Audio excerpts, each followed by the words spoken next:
Far to the south, in the desolate fortress of Machaerus, John the Baptist was still held captive, but even there he had heard of the acts and deeds of Jesus, the man whom he had called the Lamb of God.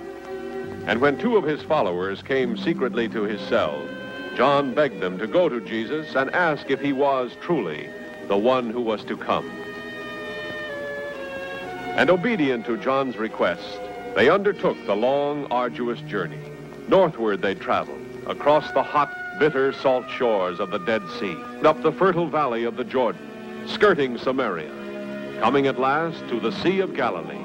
Through Kinnereth they journeyed, Tiberias, Magdala, and at last they came to Capernaum. Do you believe that I am able to do this? Let it be done to you according to your faith.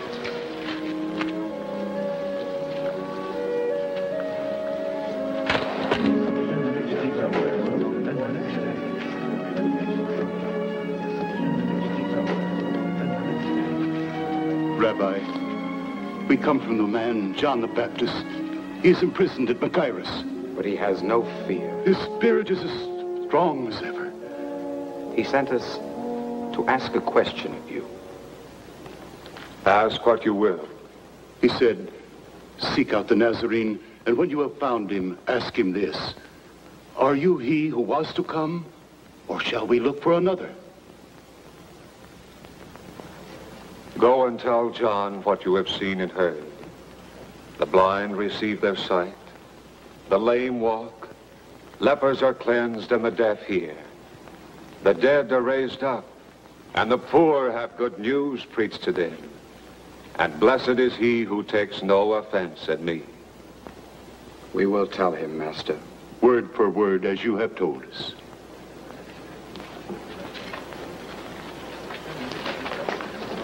Who are those two? Followers of a prophet called John the Baptist. Prophet? A wild man clad in skins, dining on locusts and wild honey? I've heard it said that he was sincere, devout. Ranting, raving madman. Enough. What did you go into the wilderness to behold? A reed shaken by the wind? A man clothed in soft raiment? Behold, those who are gorgeously apparelled and live in luxury are in king's courts. What then did you go out to see? A prophet? Yes, I tell you, and more than a prophet. This is he of whom it is written, behold, I send my messenger before thy face, who shall prepare the way before thee. Truly I say to you, among those born of women, there has risen no one greater than John the Baptist. But to what shall I compare the men of this generation? What are they like? They are like children sitting in the marketplace and calling to one another, we piped to you and you did not dance. We wailed and you did not weep. For John the Baptist has come eating no bread and drinking no wine. And you say he has a demon. The Son of Man has come, eating and drinking. And you say, behold, a glutton and a drunkard, a friend of tax collectors and sinners. Yet wisdom is justified by her deeds. Now you are hearing the truth, real truth, not the half-truths of men. Men who would weigh us down with the yoke of 1,000 laws. Laws that we cannot understand. Come to me, all ye who labor and are heavy laden, and I will give you rest. Take my yoke upon you and learn from me. For I am gentle and lowly in heart, and ye shall find rest for your souls. For my yoke is easy, and my burden light.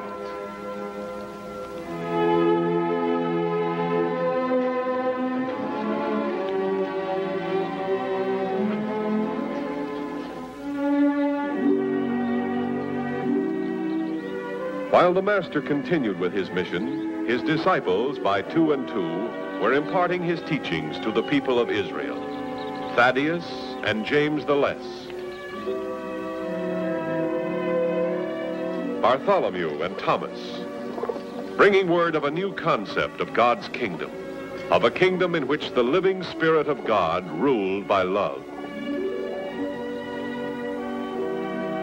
They spoke to men of every class and station, to the rich as well as to the poor, to the proud and to the humble, asking not the value of a man's purse, but the worth of his spirit. And the truths that Jesus had taught them, they taught to all who received them, explaining as the Master had explained, patient as he was patient with them, eager to share with all men the story of God's love as they had learned it from Jesus' lips. They were plain men, able to speak simply to plain people, the first missionaries of Jesus. They spoke on the streets and in the homes, in the language the humble understood. And as the Master had commanded them, they ministered to the sick, the lame, the afflicted.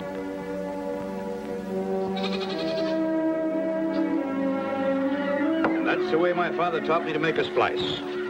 You never lose a net if you make a splice like that. All that you and Peter say sounds wonderful, Andrew. Too wonderful, I'm afraid. If earning a place in God's favor is as simple as you say it is, why do the scribes and Pharisees trouble themselves with 1,000 rules? God's rules are simple. It's man's misunderstanding that's made them complex. Oh, yes, but surely those who have devoted their lives to following the law and every twist of the law should stand first before the Almighty. Oh, Jesus tells us that all men shall be judged by their sincerity, not by their acts. He said that the kingdom of heaven will be like this. A net cast into the sea, gathering fish of every kind. We pull in our nets and separate the good from the bad. Just so will God's angels separate the men. You, me, the scribes, the Pharisees, the whole catch. The good they'll save. The evil, they'll cast away. It'll be as simple as that.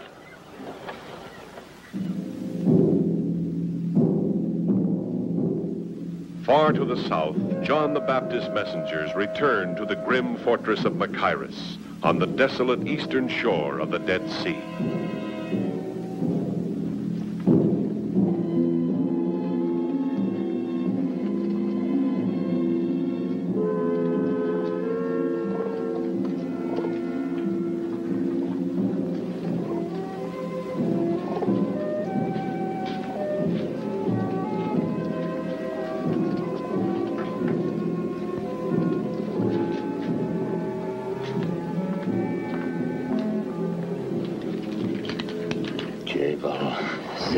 You are unharmed, Master? Oh, yes, I am quite safe, for the time at least. The whole castle is busy with preparations for Herod's birthday feast. I've been completely forgotten. But now tell me, the Nazarene, did you find him? And what did he say? We saw him at Capernaum. With a great crowd around him. Some sick, some crippled, some blind. And others, scores of others, who follow him from town to town, just to hear his voice. For the first wine, the Damascene. The light Damascene, spiced, of course. Then, I think, the red Bithynian. Then, with the roasted meats, that purple Cyprian. The Romans always love it. No, you fool. Put the incense up there, close to Claudius' chair. He adores the scent. This villa at Capua reeks of it. Well, what do you think? Have I neglected anything? Nothing trivial. Well, I should hope not. Every detail is important tonight. Not only will all my chiefs be here, but the senator from Rome as well. So you have said repeatedly. He is close to Tiberius, very close. If he speaks well of me when he returns to the capital... And do you think one banquet is going to keep him from telling him the truth? That your subjects jeer you, revile your name, threaten open revolt, and all because of one man? Oh, that again. Yes, again. And again and again until you destroy him. You. Put the taper over there. That corner's blacker than a tomb. Every hour you let him live, the less the people fear you. Spare him another week, even another day. I have no time for it now. My guests are coming. I must see to 100 things. See to your crown, your kingdom. See what you're about to lose because you fear one man. I do not fear him. You fear his God. I must prepare for the senator. A God Unable to release him from his chains, a god powerless to open the dungeon door. Oh, how Tiberius will laugh when the senator tells him that you fear one unarmed follower of such a god. Enough, silence.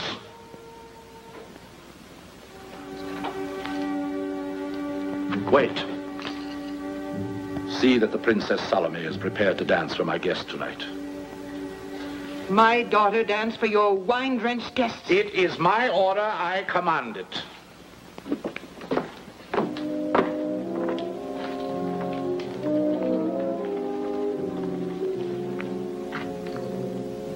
Salome, stay in your quarters tonight. Do not leave them. But the Tetrarch ordered You are my daughter, not his. Do as I say. It was his thought, not mine. He thought his guests would be flattered if a princess danced for them. The whole country ready to rise because of one man he's too superstitious to execute, and all he thinks of is to flatter his guests. Do you know why he fawns on the emperor's minions? Because he counts on Roman legions and Roman interest to protect him. He is of the Herodian line, but we aren't, not you and I. But surely they would guard us. Guard us? Why, I would be the first one blamed. The woman the Baptist reviled as the symbol of wickedness? I'd be a scapegoat thrown to the mercy of the mobs, and you with me. No, Mother. Go to him. Plead with him. No. No, I've goaded him as far as I dare. But there might be one way. If you did dance tonight, and your dancing pleased him, he would be sure to offer you a reward. A gift as a token of his pleasure. And in the presence of such important guests, he would be eager to appear more than generous. He might even offer you your choice of gifts. No, Mother. You must. You must. Many who followed you now follow him, but none are certain whence he draws his powers. Do you know, Master? Once before, near the Jordan, I was asked this question. My answer is still the same. No one receives anything except what is given him from heaven. As for the people turning to him, so be it. So be it. He who has the bride is the bridegroom. The friend of the bridegroom rejoices in the bridegroom's voice. And therefore this joy of mine is now full. He must increase. I must decrease. Oh, now it is long past time for you to go. I have endangered you holding you this long. But the danger, we are not afraid, Master. You have done well. Extremely well.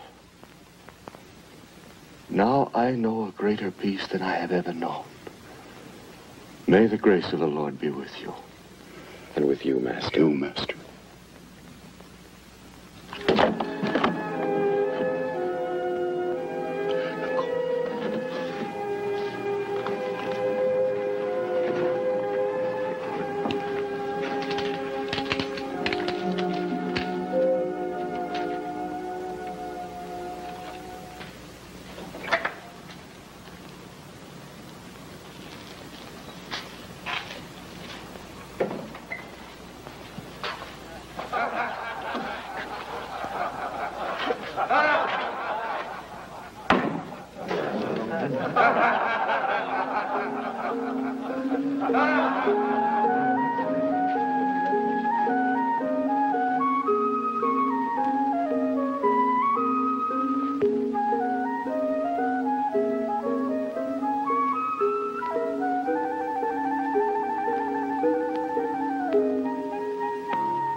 Princess, rise and be rewarded for having given enjoyment to my honored guests. You have pleased us. Now it is my pleasure to please you. Name your reward, one worthy of a princess of the Herodian house. Your Majesty has been so generous to me already. Come, speak up. Your choice of the jewels in my coffer? A villa of your own beside the new palace? Ask me for whatever you wish, and I will grant it. I know not what to say, Majesty. Take time. Think what you most desire. And on my oath as Tetrarch, whatever you ask me for, I will give it to you. Even to half my kingdom.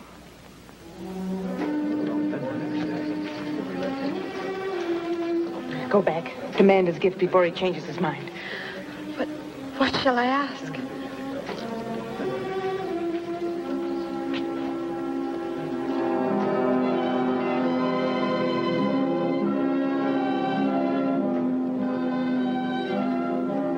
Yes, I am very fond of her, as if she were my own child.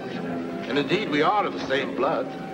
My half-brother Philip is her father, and we are both direct descendants of my father, Herod the Great. Aha! So you made up your mind so quick? Yes, Majesty. Then speak. And on my oath, your desire shall be yours. What shall it be? I want you to give me at once the head of John the Baptist on a platter.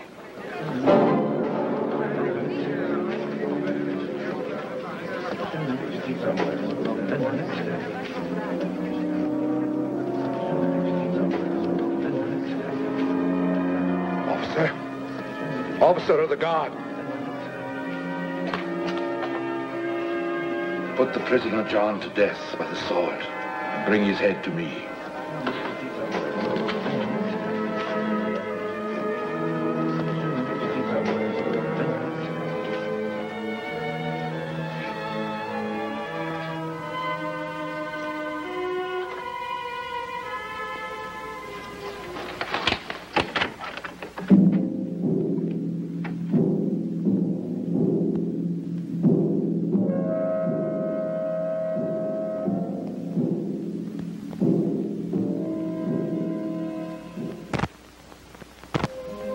Or what woman, having 10 silver coins, if she loses 1 coin, does not light a lamp and sweep the house, and seek diligently until she finds it? And when she has found it, she calls together her friends and neighbors, saying, "Rejoice with me, for I have found the coin I lost." Even so, I tell you, there is great joy before the angels of God over one sinner who repents. Master, do you remember us? The men sent to me by John the Baptist. Yes, and welcome. We have come to be your followers, Master. We and these 3 who have journeyed with us, they were his followers too. Were? He was beheaded by order of Herod Antipas. We carried the body to a tomb. Now we would follow you.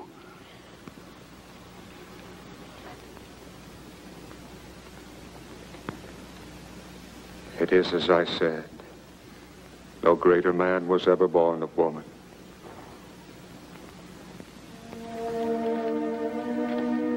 Their first missionary journeys completed, the 12 returned to Capernaum, where Jesus welcomed them. Now that we're all together again, I have news that John the Baptist is dead. Truly I say to you, among those born of women, there has not risen a greater prophet than John the Baptist.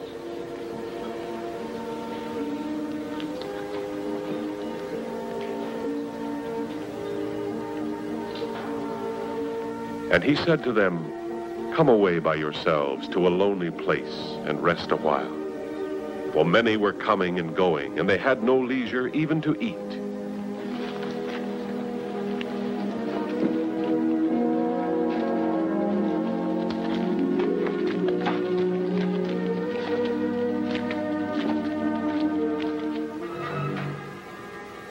Reports of Jesus' fame were spreading throughout the land, even to the ears of Herod Antipas. The hour grows late, my lord. Have you an appointment with the dawn? I have no wish to sleep. No? I thought you'd be exhausted. You've slept so little the past weeks. Tossing, turning, muttering in your sleep. I've had bad dreams. Hideous dreams. Was that the messenger from the coast? Oh. What gossip had he from Caesarea? None. He came from the Decapolis. He brought reports on a man, Jesus, a rabbi from Nazareth. Things must be dull in Galilee. That's all the news he had to tell. 'Tis said he speaks with the voice of the Lord. Wipes away the plague with the touch of a finger. Has authority over demons that possess the insane. Oh, really, my lord? And he says that all these tales are true. Well, then he's either a fool or a liar. He is no fool, and he would not dare lie to me. The people think the man Jesus is a prophet reborn, Elijah walking the earth again. Or Jonah or Jeremiah. Samaritan folklore. Old wives' tales to frighten children. Perhaps. Yet he said another is coming. He said? Who said? The man whom I had killed. John, they call the Baptist. Another shall come after me, he said, far mightier than I, with power and judgment of the Lord.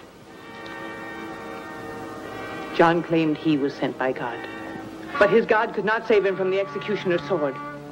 Surely that proves he was no holy messenger. And that the God whom he called Almighty had no power to... Enough. It may have been God's will that John should die. Why must you interpret everything as the will of John's God? The God of a conquered people, a God whom only the Jews worship. I am a Jew. My father was ruler of all Israel. But you are of the Idumean line, not Israelite. Raised in Greece and Rome, given a worldly knowledge, told of other gods. Why, the Egyptians have a score, the Greeks hundreds, the Romans thousands. If you must plead allegiance to a deity, why not one of them? Bow to another god. A different one? Why not?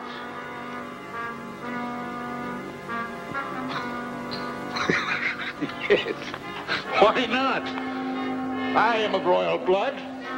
I'll choose my own god. Here. Let's pledge him with a toast. Which shall it be, eh? The Romans' Jupiter or the Grecians' Zeus? Baal of the East or the Egyptians' Set? I do not care. You choose. Your choice is mine. Then I shall name, shall me? I dare not. The scriptures may be right. That there is only one God. Almighty, supreme, mighty beyond all might. And if there is, and if I have put to death his chosen man... John was not sent by God. His headless body rots in an unmarked grave. But his spirit still lives, greater and stronger than before. All that you sought to silence will not be stilled. All that John has prophesied is coming true. Jesus is not Elijah reborn. He is John the Baptist, risen from the dead. That is why these powers work in him.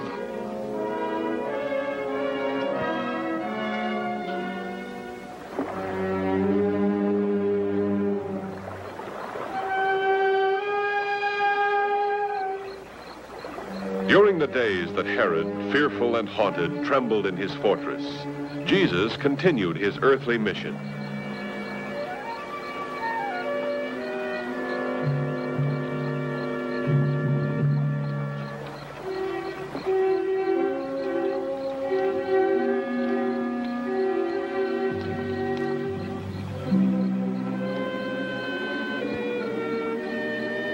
He hasn't slept? No. He must have loved the Baptist deeply. Andrew tells me that they were kinsmen. But no man can go on day after day without his rest. Not carrying the load that he bears, and the continual demands of the people, and now his grief for John. And the fact that Herod may strike at him next. I doubt if he fears Herod. He should. He has a following, and tyrants live in dread of men with followings. But Judas, the master is no threat to Herod. Any leader on the side of truth is a threat to tyranny. A danger to Tiberius, the puppets of Rome, Herod, his brothers, to Caiaphas. The Master doesn't preach revolt. He talks of love and forgiveness. Yes, I know. But Israel will never be free to love and forgive until her people unite against Rome. Rise to a leader who will guide them, order them, command them to obey. Another tyrant? No, a king. Their own king, a king of Israel. One they will accept as a David, a Moses, a Hezekiah. This is an old, old dream. For 3 centuries, people have talked of it, but accomplished nothing. But it will come. Not in a year or 2 or 3, perhaps, but when enough men are willing to die for a kingdom of their own. I was a zealot, pledged to restore Israel to its place among the nations of the world. For years, like all the Brotherhood, I preached hate and fight and destroy. But now I have heard the Master speak of love and forgiveness, and I want more than revenge or temporal power or the glories of this world. So do the rest of us, and the hundreds that have heard him, and the thousands that will. Well, perhaps you're right. Through that night and the days that followed, a great weight lay on the heart of Jesus. The death of John the Baptist meant more than the loss of a beloved kinsman. It marked the ending of the time of the messenger, sent to prepare the way. Now the task, the full task, rested on the shoulders of only one, to bring the word of the kingdom to all mankind, to train the men who must carry on the work when he could no longer be with them.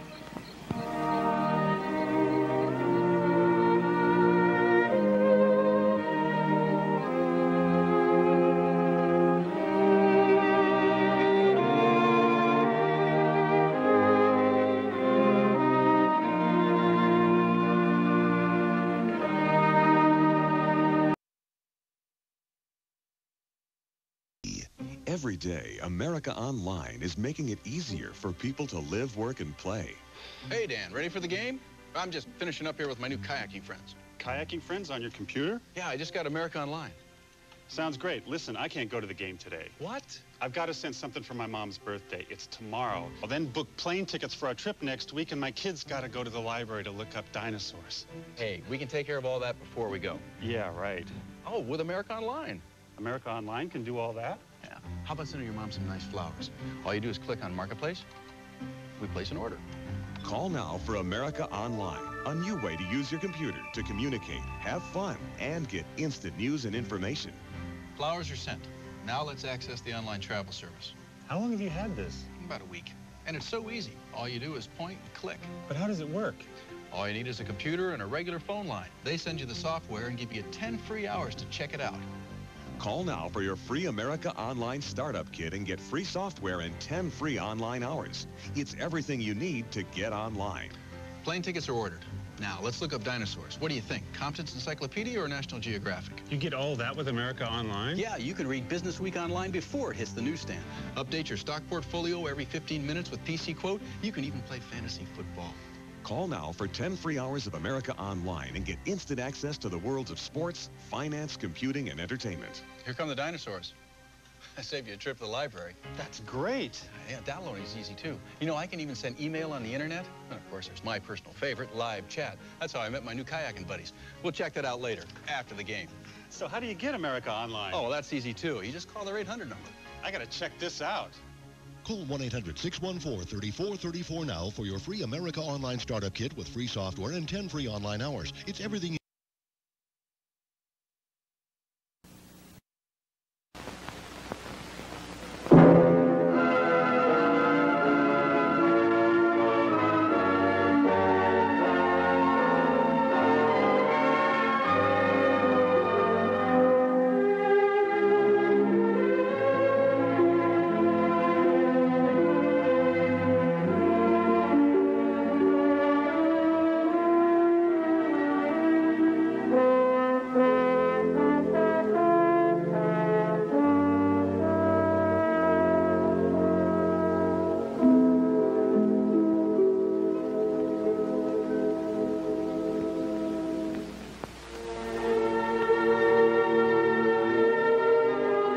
After the disciples had completed their first missionary journeys and rejoined Jesus, they remained with him in the lands beside the Sea of Galilee.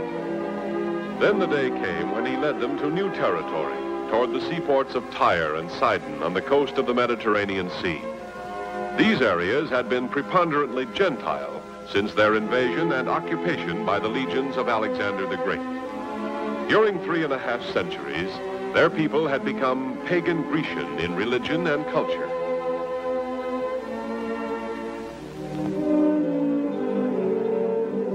The journey was continually interrupted as Jesus ministered to bodies and to minds, not only to those who worshiped Judaism, but to those who were scorned as Gentiles.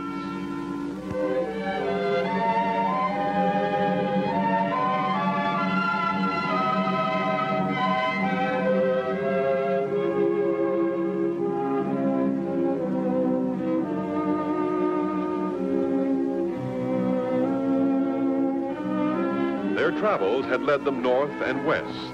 Now they turned eastward toward the area near Caesarea Philippi. And by 2 and 2, the disciples spoke to the people of the district. At often recurring intervals, Jesus withdrew from all men, even the 12, to meditate and seek guidance. Damascus Road, and they thronged to hear it. Welcome. Welcome back. Well, did you go to the marshes? No, by the Grotto of Pan. And twice as many people came as yesterday. They'd hoped to hear the master. But they stayed to hear us. Where's he? Up on the hill alone. There's something been troubling him lately. Lately? Ever since we left Capernaum. What can it be? The people have welcomed him, opened their hearts to him. No one here has threatened him as they did in Jerusalem. Nevertheless, something weighs on him. I've seen him studying us, looking at us. Yes, so have I. As though there was something he wanted to tell us. Why should he hesitate to tell us anything? Surely he trusts us? But I still think that... Master. Teacher. Master. Simon and I spoke in your name in the north. One man gave us 5 pieces of silver for the purse. My brother and I went to the villages on the Damascus Road. And Peter and I taught at the grotto. But it was you whom they wanted to hear. Yes, even the cities. Your name is on everyone's lips. Who do men say that I am? Well, some say that you are John the Baptist risen from the dead. Some say Elijah. Jeremiah. One of the prophets. They know not which one. But who do you say that I am?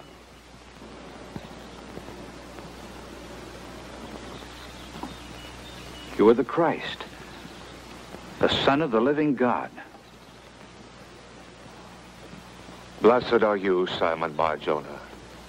For flesh and blood has not revealed this to you, but my Father who is in heaven. And I tell you, you are Peter. And on this rock I will build my church, and the powers of death shall not prevail against it. I will give you the keys of the kingdom of heaven. And whatever you bind on earth shall be bound in heaven. And whatever you loose on earth shall be loosed in heaven. Pay heed to me, all of you.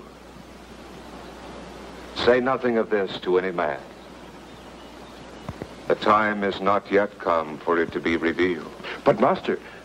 Lord, I must go again to Jerusalem and suffer many things from the elders and chief priests and scribes. I shall be killed. No, Master, no. But on the 3rd day, I shall rise from the dead. Master, you shouldn't speak of suffering and of death. God forbid, Lord. This shall never happen to you. Get thee behind me, Satan. For you are not on the side of God, but of men. If any man would come after me, let him deny himself and take up his cross and follow me. For whoever would save his life will lose it. And whoever loses his life for my sake will find it. What does it profit a man to gain the whole world but forfeit his life? For what can a man give in return for his life?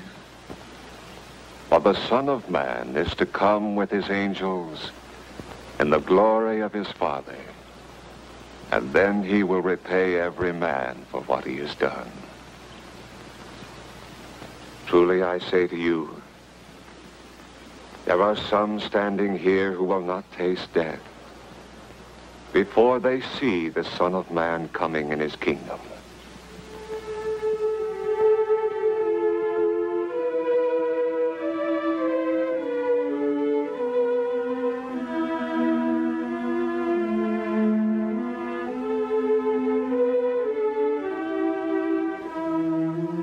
Six days later, he took with him Peter and James and John and went up on the mountain to pray.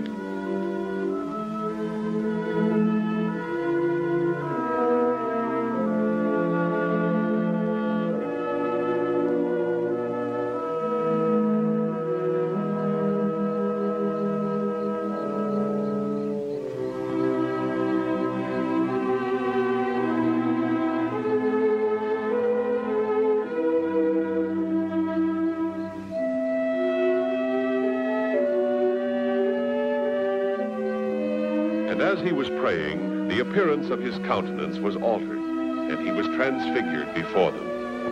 And his garments became glistening, intensely white, as no fuller on earth could bleach them. And behold, two men talked with him, and they were Moses and Elijah, who appeared in glory and spoke of his departure, which he was to accomplish at Jerusalem. And as they watched, a voice came from the cloud, saying, "This is my beloved Son. Listen to him." And then Jesus alone came toward them.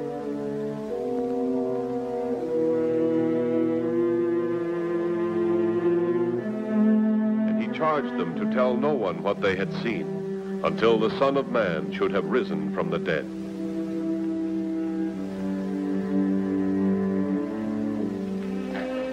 Now it came to pass that certain of the disciples were preaching nearby.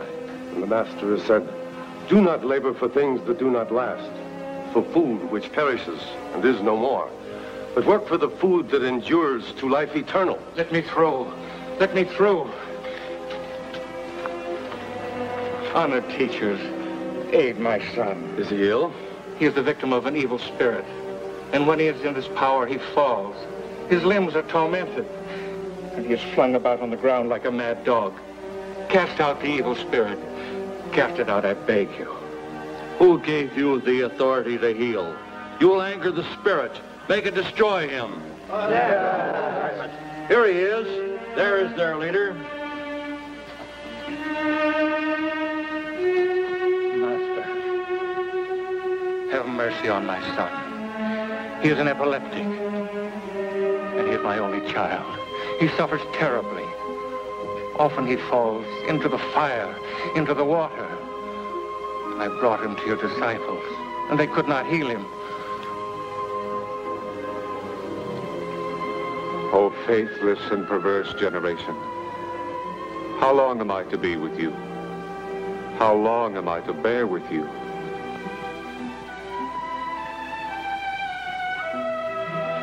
Bring him to me.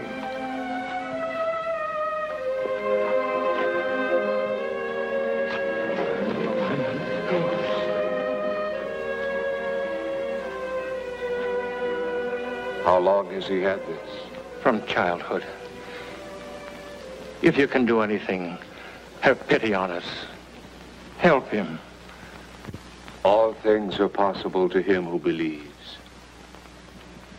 I believe. Help my unbelief.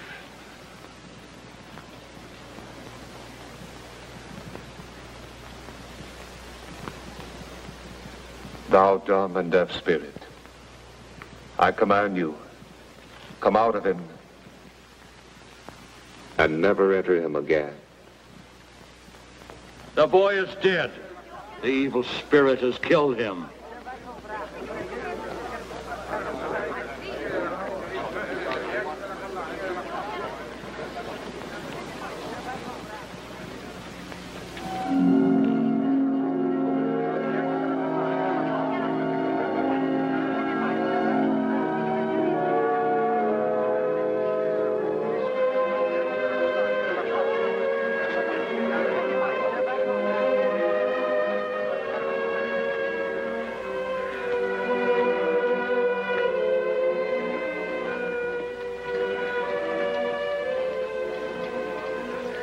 Master, why couldn't we cast out the evil spirit? Because of your little faith. For truly I say to you, if you have faith as a grain of mustard seed, you will say to this mountain, move hence to yonder place, and it will move, and nothing will be impossible to you.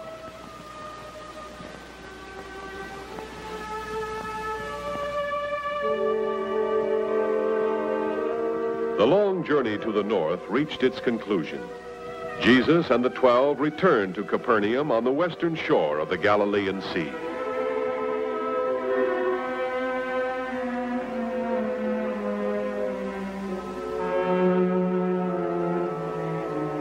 And the time for Jesus to be received up was at hand, and he set his face toward Jerusalem. And it was the season of the Passover feasts, and the roads were thronged with the people of Israel, traveling toward the holy city.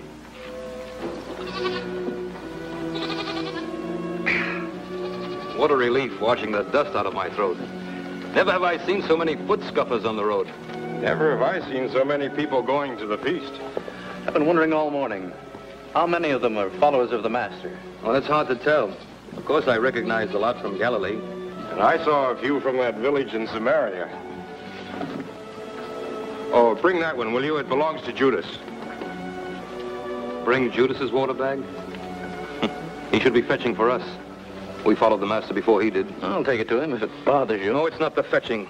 It's the man. Always acting as though he looked down on the rest of us because we came from Galilee.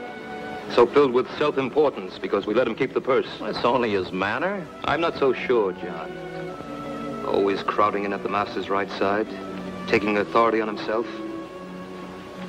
I think it's time Judas was put in his place. How hard it is to enter the kingdom of God.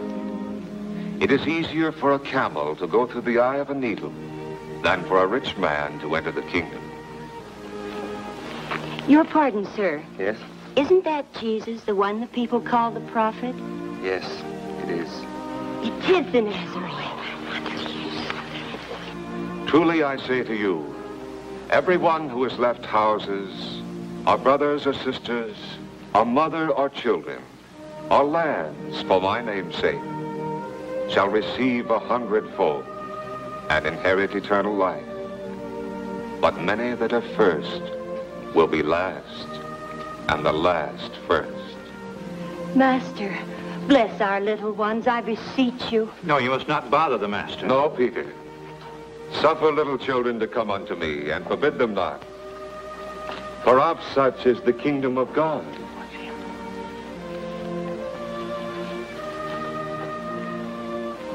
Truly I say to you, whoever does not receive the kingdom of God like a child shall not enter it.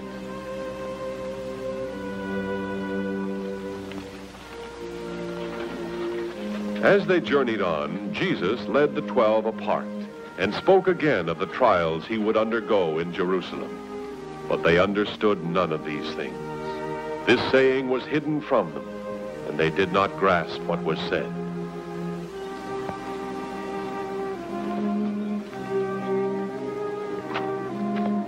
Master. Teacher, we wish to ask a certain thing of you. What do you want me to do for you? Grant us to sit one at your right hand and one at your left when you come into your kingdom.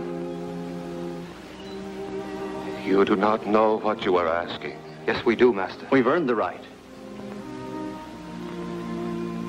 Are you able to drink the cup that I am to drink? Oh, yes, Master. We are able.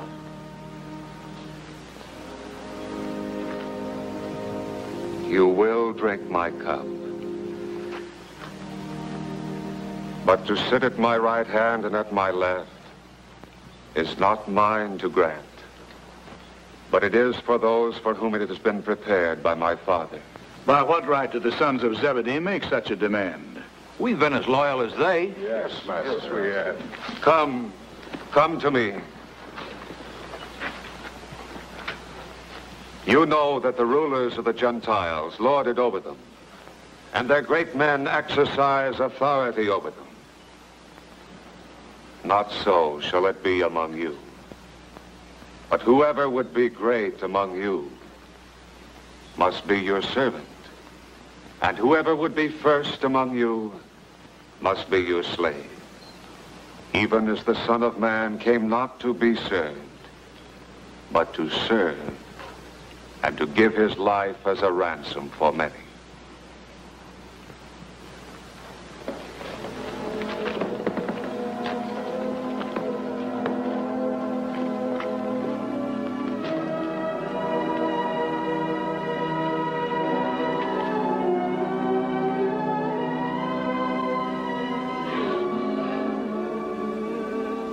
In Bethany, near Jerusalem, women mourners gathered in the home of Mary and Martha to grieve with them for the death of their brother Lazarus.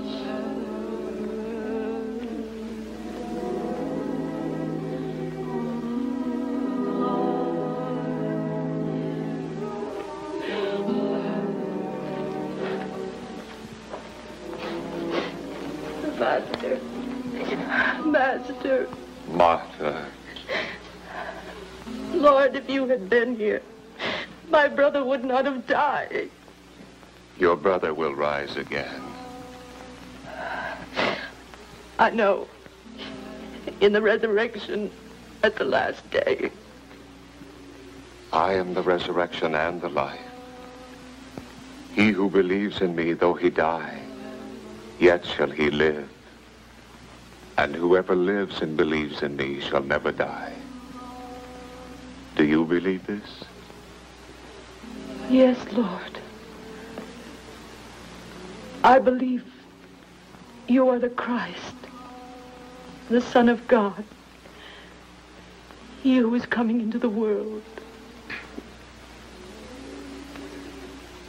Summon your sister.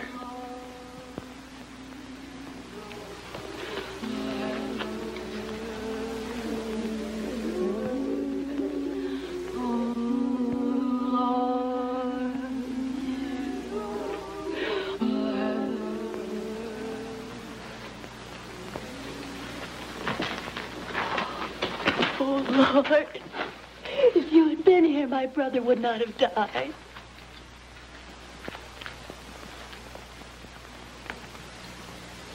Where have you laid him? Lord, come and see.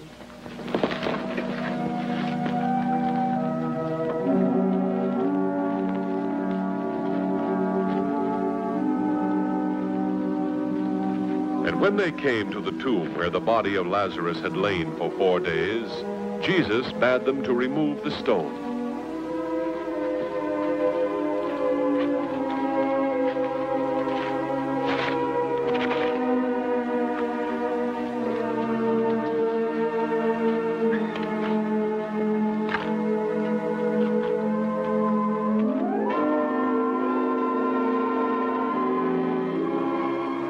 Did I not tell you that if you would believe, you would see the glory of God?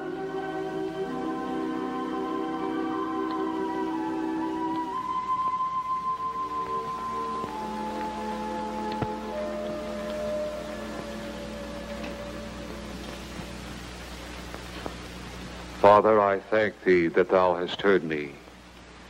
I knew that thou hearest me always, but I have said this on account of the people standing by, that they may believe that thou didst send me.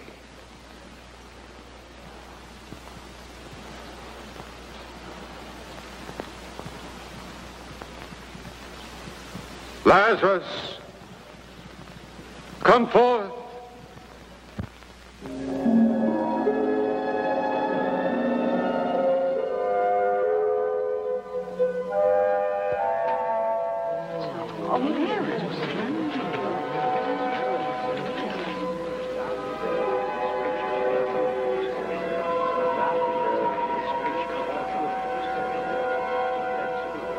Unbind him and let him go.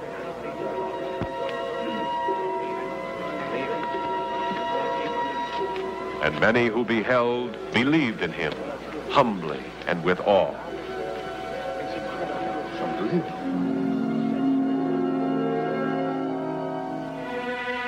It was the month of Nisan, the beginning of the Hebrew year, when Jesus reached Bethany, close by the great city of Jerusalem. Jerusalem, the holy city. Jerusalem, where he had foretold his arrest, his trials, his suffering. The great temple dominated the metropolis. It was the focal point for the hordes of the devout making their annual pilgrimage to observe the week of the Passover.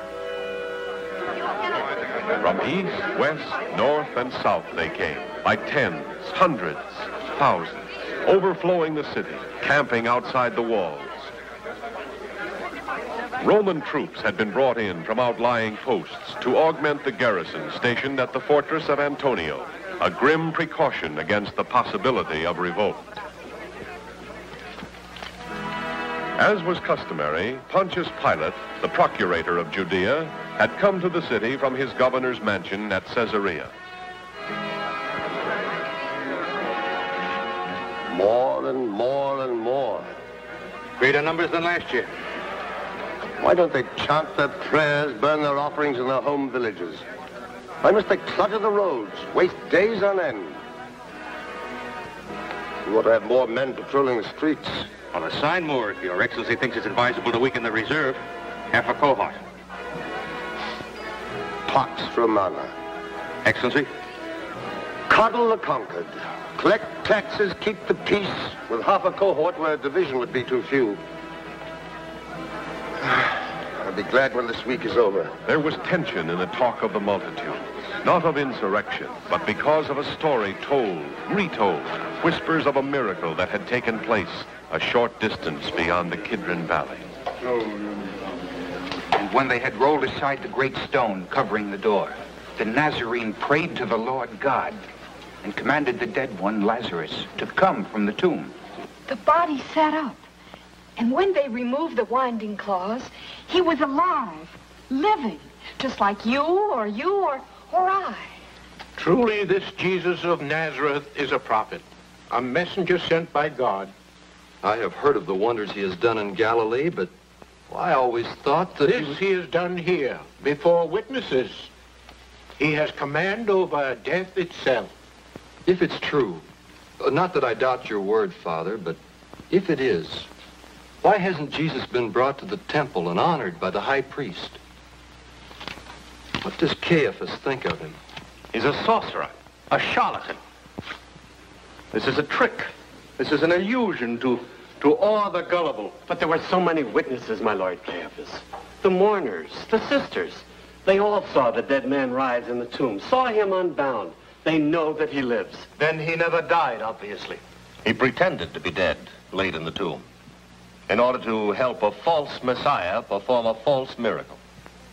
Of course, of course. That's the only possible explanation. But nearly as many witnesses saw Lazarus in death. The physician who attended him, the woman who anointed his body with oil, his friends and kinsmen who bore his corpse to the tomb. All loyal followers of Jesus? Loyal enough to lie for him? That's it. That's it. I fear not, Excellencies. Some, perhaps, but many of irreproachable character, undoubted reputation. Every time I go to the temple, I'm besieged by questions as to the source of Jesus' power, whether it comes from God or from... It comes from Satan. Satan? The devil himself. Tell that to anyone who asks. Yes. Yes, Excellencies.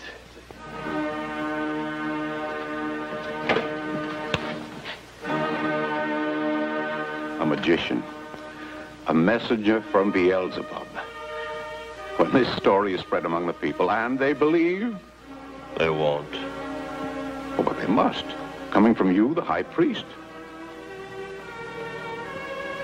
They want to believe that death can be conquered. By good, not evil. That's what they will believe, no matter what we say or do. You should have had the Nazarene destroyed before he became too well known. Ah. Now we may have to do it at a most embarrassing time. Not embarrassing. Impossible. Pilate has demanded that trouble be avoided during the period of the feasts. If we should make one move against the Nazarene now, surrounded as he is by followers... But he may move on us first. Yes, he may. What do we do then? we may try prayer. Prayer? Prayer that the Nazarene practices, the peace he preaches.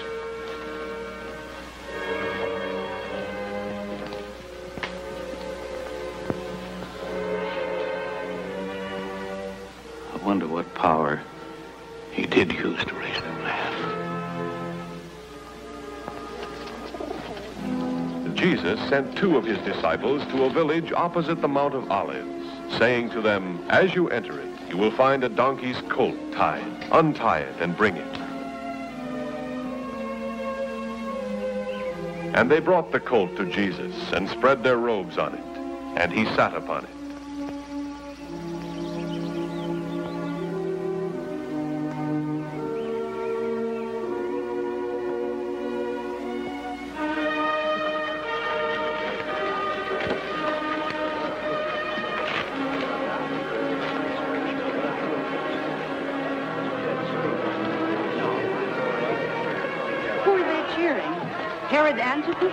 The procurator? Pilate? It looks like the rabbi from Galilee. The man who raised Lazarus? It is Jesus of Nazareth.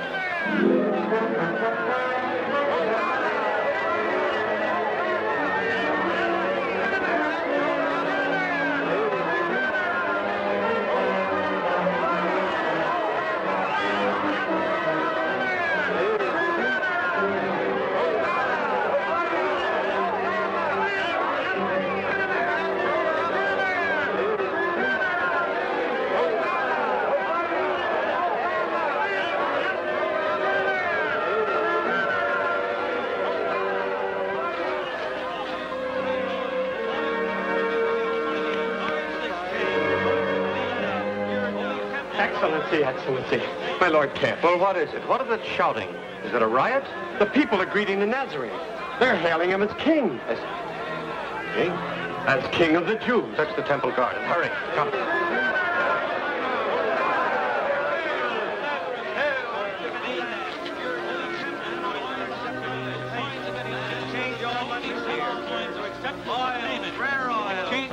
Here to the Almighty. Coins of any land. Coins exchanged. Lambs for the sacrificial oil. Master, speak to the people, to the multitudes who called you king.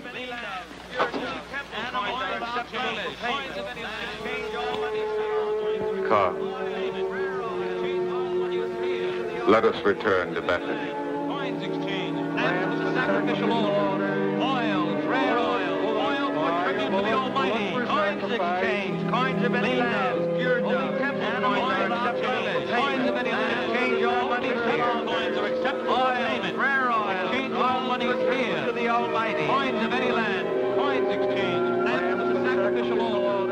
Oil for tribute to the Almighty.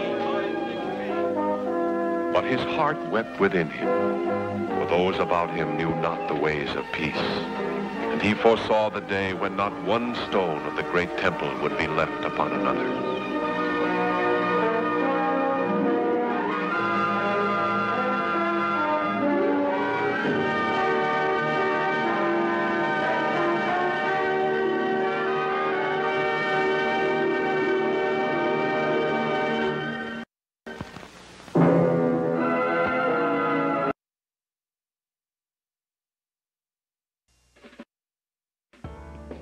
It's amazing. All of this is now on the internet. But getting on the internet takes forever. Reading War and Peace takes forever. Getting on the net with AT&T WorldNet, fast. War and Peace, Russian literature, aisle 3. Yeah, but going online can cost you an arm and a leg. AT&T WorldNet will not cost an arm and a leg. Anatomy, aisle 7. I spend all day searching and searching. Okay, AT&T WorldNet is like having your own personal guide to the internet. Travel, aisle 1.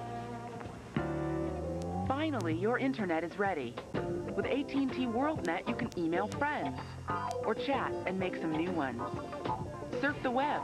There's even child safety software and your own personal startup page, all for just $14.95 a month. And if you call now, you can get up to 10 of the latest software titles free. So call now. So, you're saying AT&T WorldNet is the fast, easy way to get on the net? Bingo! Games, aisle 6. I know he means well. America Online introduces new version 4.0. There has never been a better time to get online. The easiest just got easier. Instant messages. I can customize my email. My niece sent me a picture. If you have a phone line, you can be online. It's the easiest way to keep up with old friends. Everyone I know is on it. We've spent over $1 billion to create a state-of-the-art high-speed network, and with 56K, connections are faster than ever. It's the ultimate local guide. New 4.0, check it out. It's my connection to the world. America Online, so easy to use, no wonder it's #1. This is Lusk, Wyoming. Cows outnumber people here 100 to 1. The thing that isn't apparent about Lusk is it's wired. Lusk has strung fiber optic cable for the future of high-speed internet. The schools have 320 computers for 500 kids. Home businesses on PCs are common. Why? They're practical people. They want to talk to the outside world using technology. They want to save their ranches with technology. They want to talk to the kids who've left and keep more kids from leaving by having the technology. They want to save their small town and keep it exactly the way it is. And they're using everything they can think of to do that. Technology is a tool. Software is a tool. These are the dreams it's made for. And that's why we make it.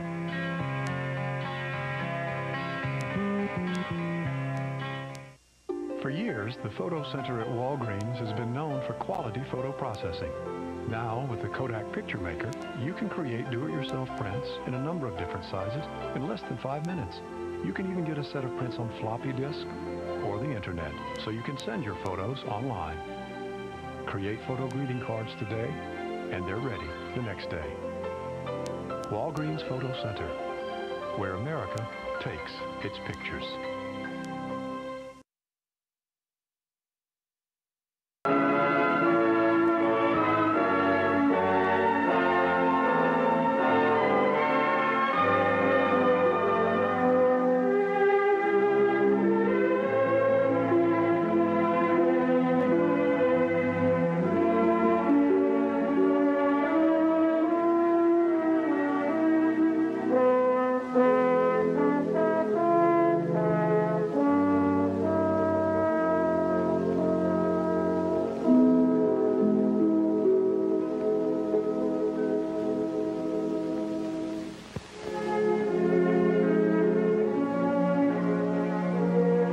The city of Jerusalem, crowded at all times, filled to overflowing during the annual feasts of the Passover.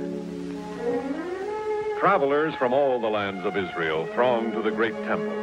The mighty courts resounded to the blaring ram's horn trumpets. The smoke of burning offerings ascended from the altars. It was to this same temple that 3 decades before, Joseph and Mary had brought the infant Jesus for the sacred rite of dedication. It was within these vast courtyards that in his boyhood, he had impressed the scribes and the sages with his wisdom and understanding.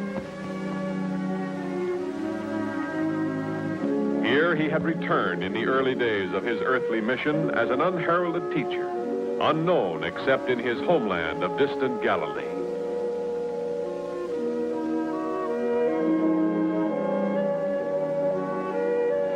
It was through the streets leading to the temple that the people had hailed him in a sudden, spontaneous accolade, shouting, "Hosanna, Hosanna to he who comes in the name of the Lord.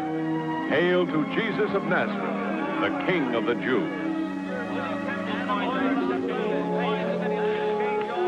And it was here that he had looked upon the outer courtyard, upon the vendors of sacrificial animals, the sellers of oils and incense, the changers of currency, and had turned away with tears in his eyes.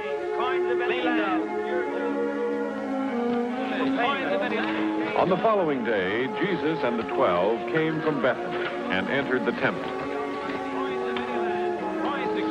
Lambs for the sacrificial altars, oils, red oil, oil for...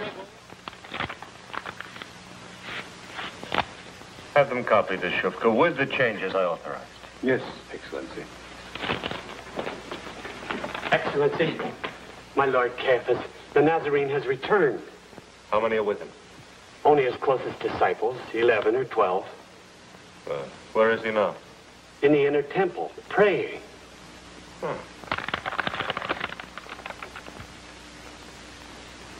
Excellency, what shall we do? Do? Let him pray. Yesterday he had half of Judea at his back, and he turned away. And the people saw that he feared us. Now let them see that we ignore him. Yes, Excellency. 8 is all it is worth. 8 and no more. Do you think you know the value of Gentile coins better than I do? There, 8 pieces. Take them or I'll call the gods. Only temple coins are acceptable for payment. Exchange all money here. Coins are acceptable for payment. Rare oil. Exchange all money here. To the Almighty. Coins of any land. Coins exchange. Lamb for the sacrificial altar. Oils, rare oils. Oils for tribute to the Almighty. Coins exchange. Coins of any land. Only temple coins are acceptable for payment. Of any land. The people are curious, thoughtless, fickle. But remind them of the authority of the temple. Keep it ever before them.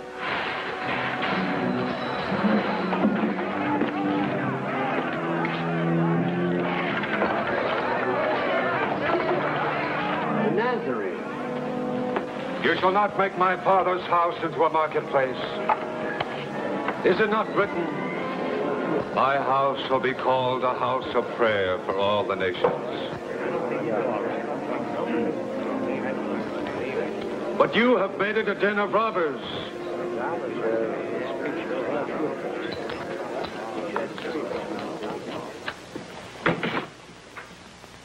Caiaphas? Here. Messias has returned. The Nazarene's in Bethany, dining with his disciples, surrounded by a horde of followers. Messias mingled with them, pretended to be one of them. He reports that they're saying that Jesus is a prophet, the son of David, the Messiah of Scripture. They're saying that a wealthy woman thrust into where he was seated at table and anointed his hair with rare oil as though he were already a king. Do you think he'll lead a revolt against us? I think he has. Yesterday he entered the city to a thunder of cheers. Today he stormed the court of all nations, defied my authority, openly, brazenly. And tomorrow? Tomorrow. I don't know. I don't know.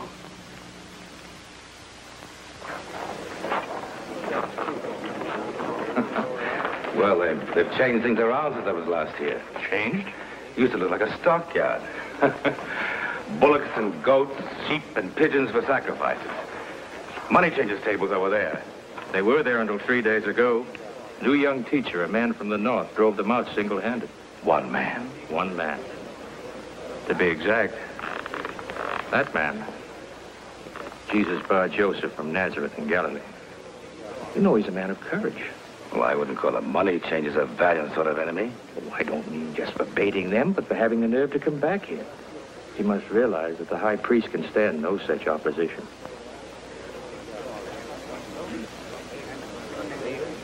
Uh-oh. What's wrong? There go two of Caiaphas' closest aides. Let's stroll over and see what's happening. This was the Lord's doing, and it is marvelous in our eyes. We know that you are true, and do not regard the position of man, but truly teach the words of God. Is it lawful to pay taxes to Caesar or not? A very choice trap. If he says pay, the entire crowd turns against him. Don't pay and I arrest him for treason. Well, come, teacher, answer. Should we pay them or should we not? Why put me to the test? Because of your great authority and wisdom. Show me your coin.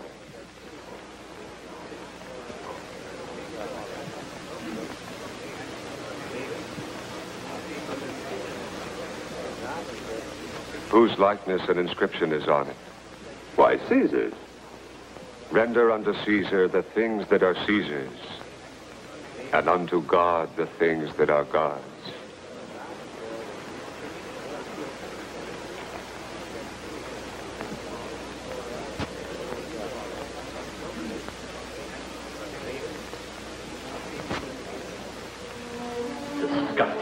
contemptible. He should be cast out of the temple, banned from it forever. And make a bad situation worse. If we let him go on, everyone will believe in him. And the Romans will destroy both our holy place and our nation. I fear Pilate's troops less than I fear the people. They love us little enough as it is. And less every day that they hear the Galilean. But acting against him would only inflame them. We can never justify such an act to them. That I know. You know nothing. Excellency, you do not understand. It is expedient that one man should die for the people. Not that a whole nation shall perish. I agree completely, Excellency, completely. If it were not that he had so deluded... I certainly have no love for him. Excellency.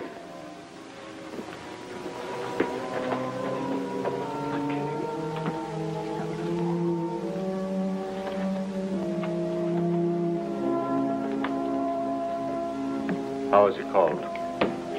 Judas, Excellency. Judas Iscariot.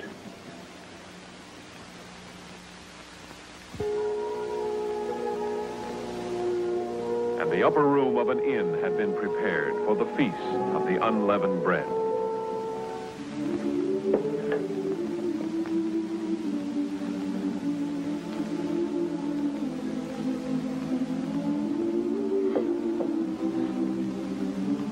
My children, I have earnestly desired to eat this Passover with you before I suffer.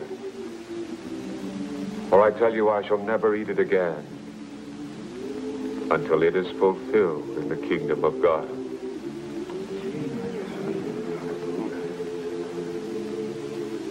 Truly I say to you, one of you will betray me, one who is eating with me.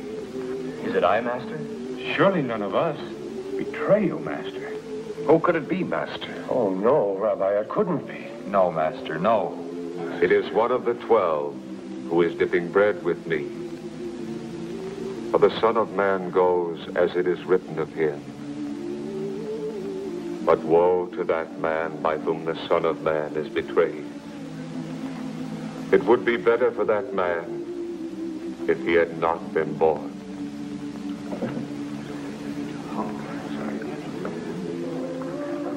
What you are going to do quickly.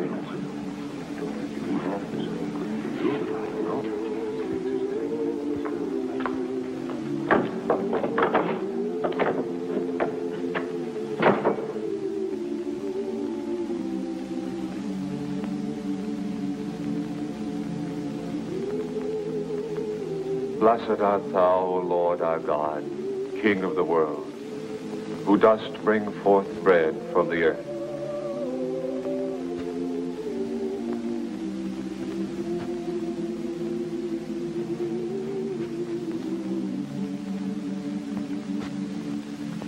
Take, eat. This is my body, which is broken for you. Do this in remembrance of me.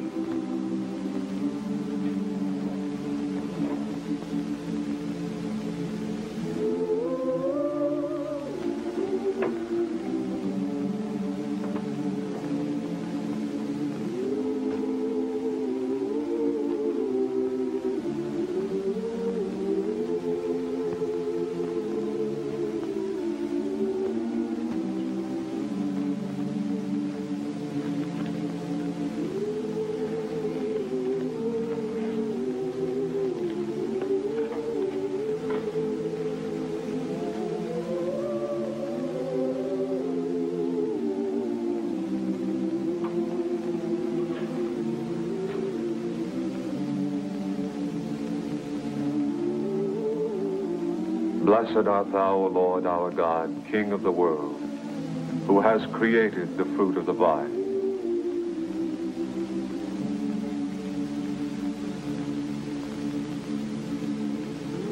This cup is the new covenant in my blood, which is poured out for many for the forgiveness of sins.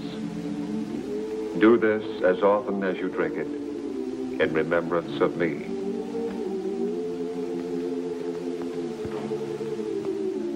Truly I say to you, I shall not drink again of the fruit of the vine until that day when I drink it new in the kingdom of God.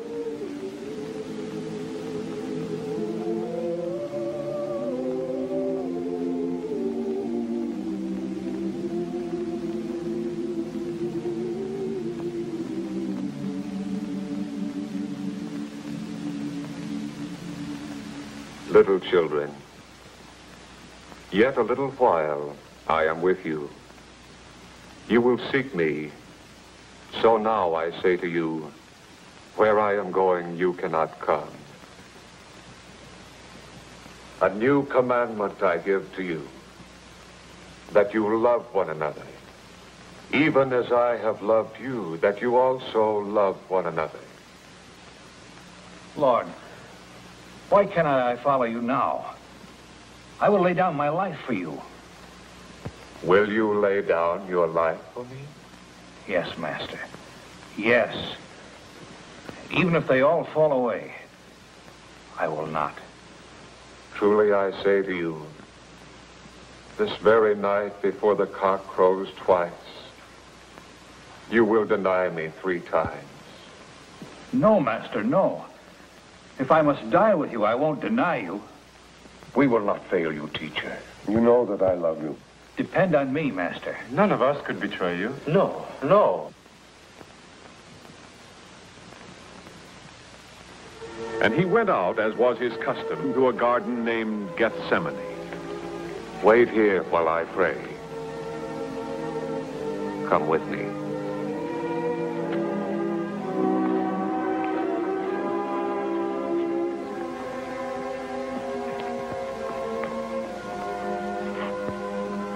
My soul is very sorrowful, even unto death. Remain here and watch.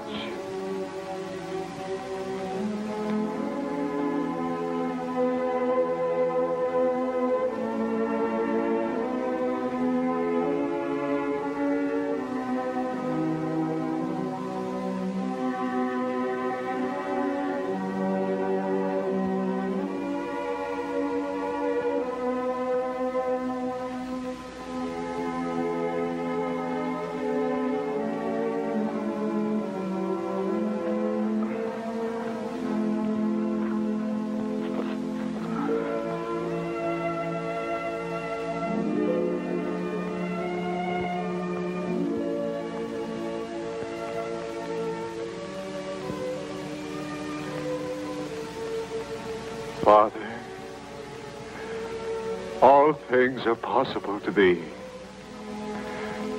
If thou art willing, remove this cup from me. Nevertheless, not my will, but thine be done.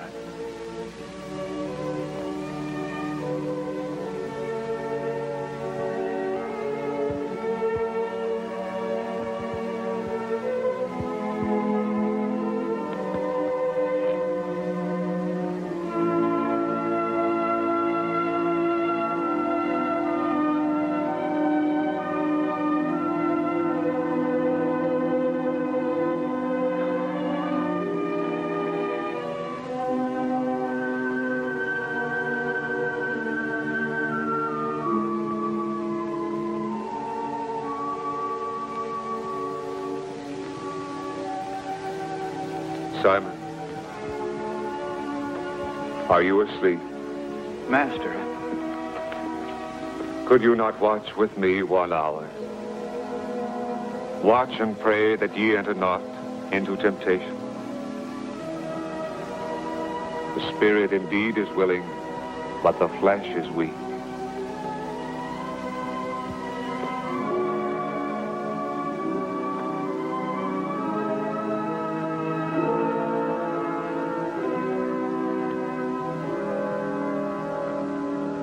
Master.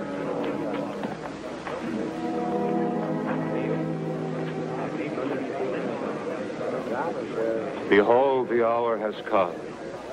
The Son of Man is betrayed into the hands of sinners.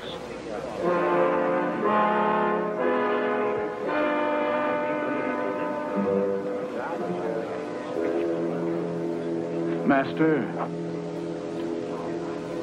Judas, would you betray the Son of Man with a kiss? That's the man. Seize him.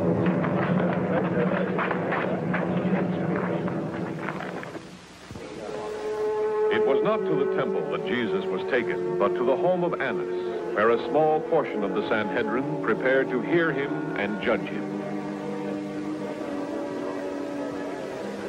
It's high time he was taught a lesson, flaunting all authority, starting a near riot on temple grounds. Riot? What riot? There could have been bloodshed. The day he led that howling mob to the very gates. When he attacked the merchants, the money changers, the sellers of doves and lambs. Oh, yes. Sacrilege. There's no question about it. I'm ready to find him guilty now. There's little doubt that he's deserving of punishment. Let us, however, wait and see what the hearing develops. There have been rumors that he has set himself up as a king. An act of treason against Caesar. Our concern, of course, is not with that, rather with his blasphemies, the false prophecies, his attempts to mislead the people. If, however, we should learn that he is guilty of treason against Rome, then it would be our duty to turn him over to the procurator.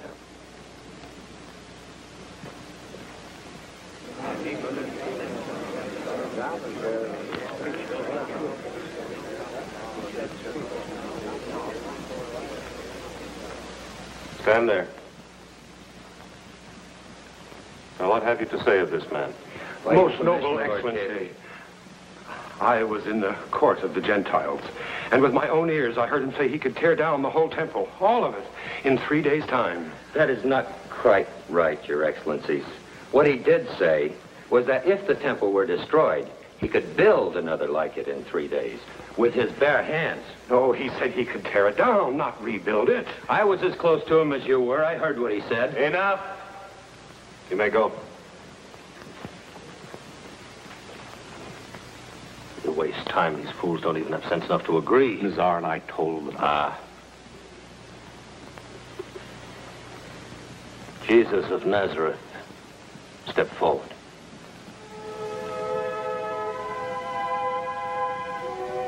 You have heard the statements of the witnesses. Have you no answer to make? What is it that these men testify against you? I adjure you by the living God. Tell us if you are the Christ, the Son of the Blessed. You have said so.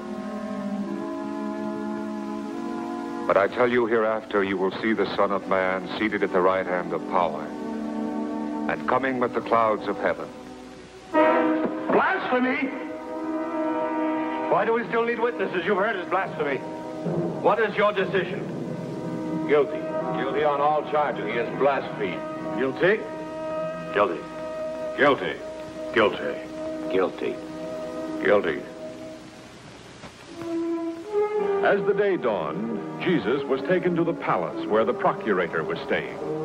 Those who escorted him, having already purified themselves for the observance of Passover rites, declined to enter the abode of a Gentile.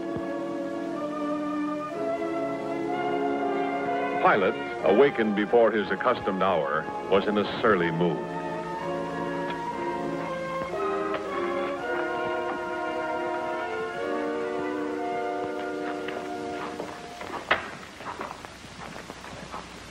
Good morning, Your Excellency. If a matter weren't of such urgency. Hi. We regret urgently having interfered. But it will only take a moment of This your... man you've brought to me, of what is he accused? He incited the people to riot in the very courtyard of the temple. Well, he even claims to be the Messiah, the Christ, the Son of God. He encourages his followers to hail him as the King of all the Jews. These affairs are yours, not Rome's. Take him. Judge him according to your laws. We have, Excellency, and found him deserving of death. All we ask is your endorsement of our findings. If he were not guilty, we wouldn't have brought him here. Wait here.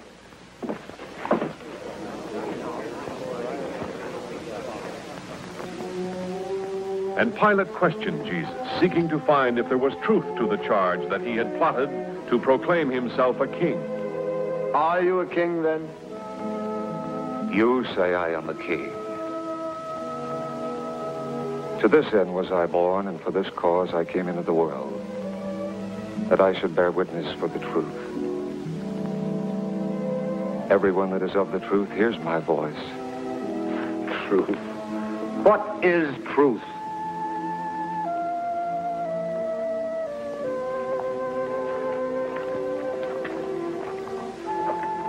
I find no fault in the man. But he has stirred up the people. Yes, he's spoken again to be king himself. All over Judea, from here to Galilee. From Galilee? Is he a Galilean? Yes, he comes from Nazareth. Then he comes under Herod's jurisdiction, not mine. Centurion. Yes, Your Excellency. Have the prisoner taken to the Tetrarch. But Excellency, you will only wait if you will listen just for a moment. And Jesus was brought before Herod. And Herod demanded that some sign or miracle be done by him. But Jesus answered him not. And the priests and the scribes stood by, vehemently accusing him. And Herod and those with him treated him with contempt and mocked him. And arraying him in a tattered robe, jeering him as a pretender who called himself a king, they sent him back to Pilate.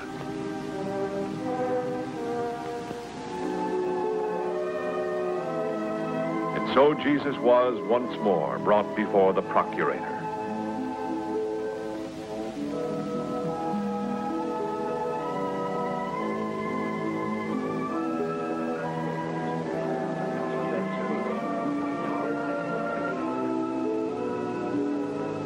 You brought the man to me as one who incites the people.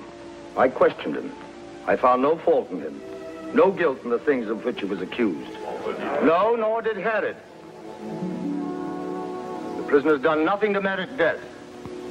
I will have him chastised and then released. No! No! Whipping is not enough! Yes, do away with it! Kill him!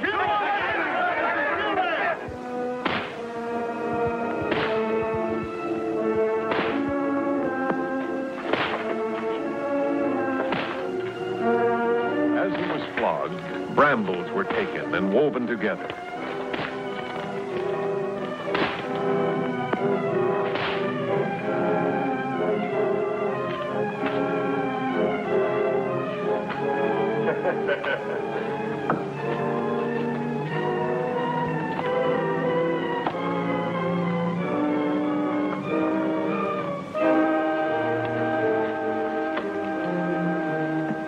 And sneering at the prisoner whom the crowds had hailed as king, the guards placed a crown on his head, a crown of thorns.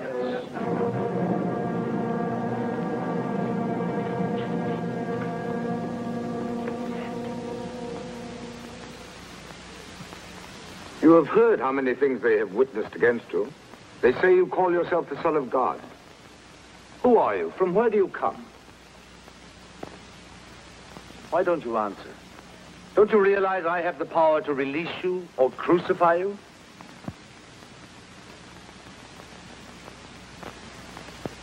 You could have no power at all against me, except it were given you from above.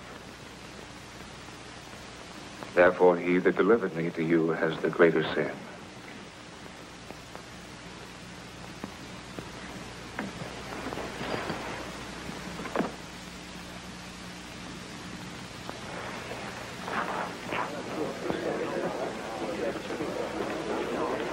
If you release that man, you're no friend of Caesar's.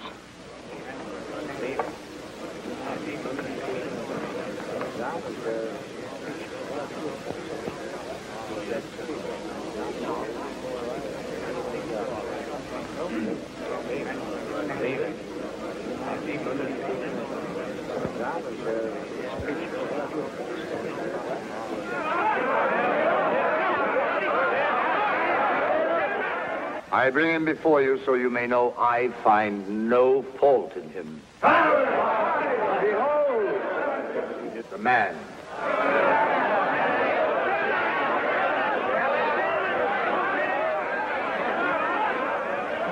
By custom, as at each Passover, I will free a prisoner to you.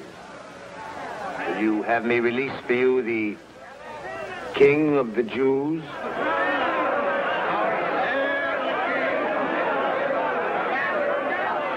What then shall I do with Jesus called Christ?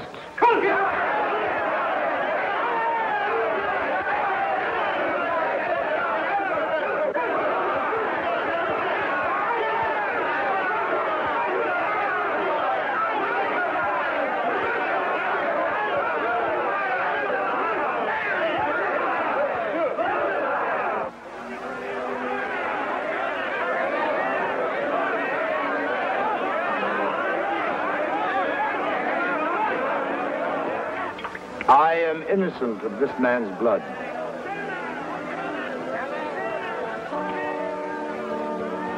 See to it yourselves. Release Barabbas.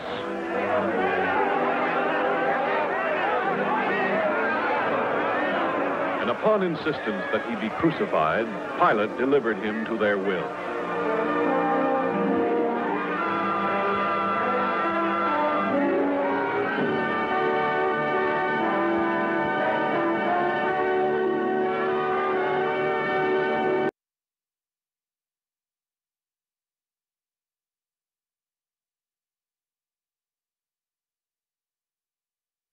I cannot live another day without air conditioning. Says tomorrow's gonna be hotter. Hotter? Like yesterday. Yesterday?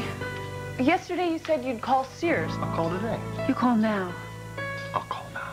Now's the time to save on Sears installed central air conditioning. Get 0% finance charge, no billing, and no payments until August with the Sears Charge Home Improvement Plan.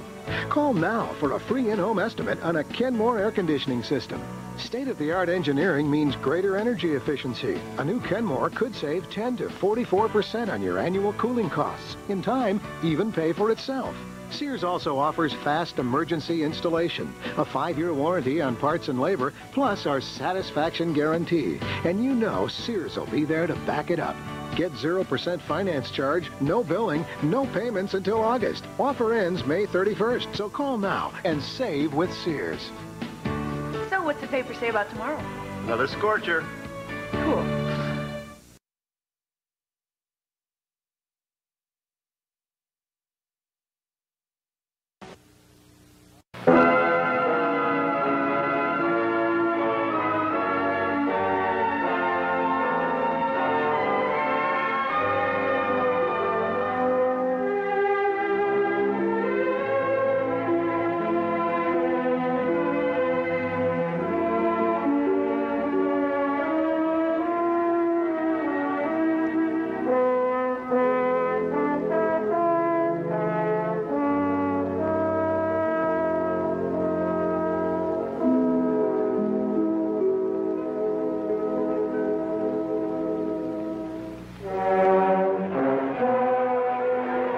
Acceding to the demands of the crowd, Pilate gave orders that Jesus of Nazareth be put to death. And Judas of Caria, who had betrayed him, saw him condemned. And the weight of 30 pieces of silver grew intolerable.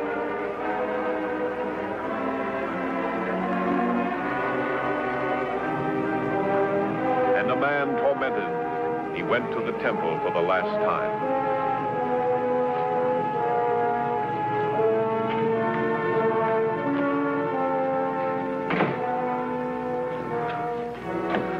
I have sinned.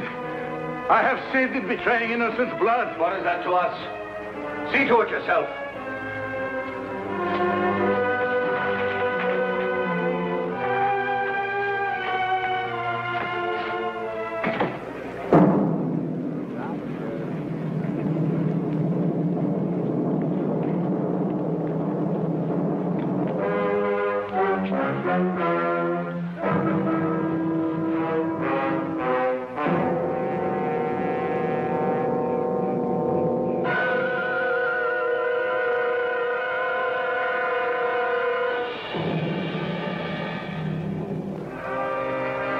This is Jesus, the King of the Jews, read the sign.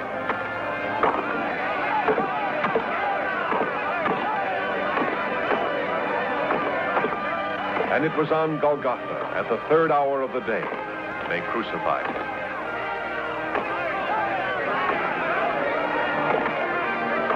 While he hung on the cross, those who persecuted him came to mock him. You're the Son of God. Come down from the cross.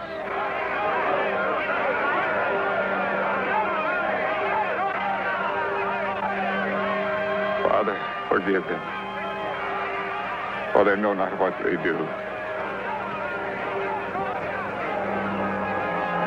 You are the Christ. Save yourself. Save us. You not fear God? You who are condemned? You and I are condemned justly. We have received the due rewards of our deeds. But this man, he has done nothing wrong. Jesus, Lord, remember me when you come into your kingdom. Verily I say unto you, today you shall be with me in paradise.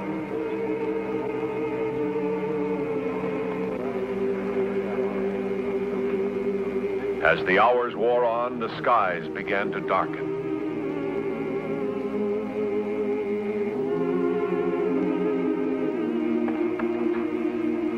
He still lives.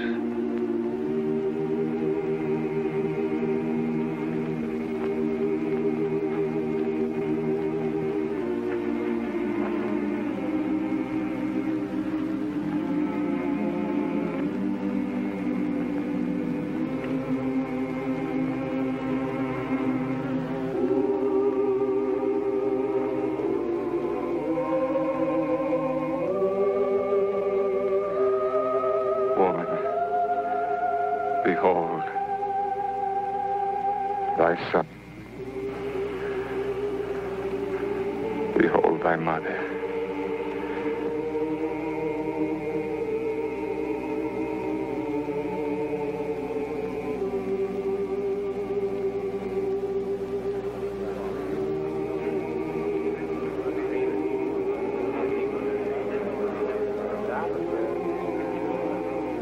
By the 6th hour, there was darkness over all the land.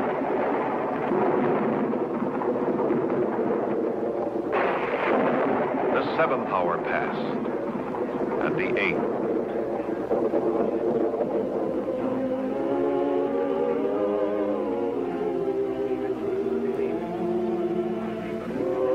My God. My God. Why have you forsaken me?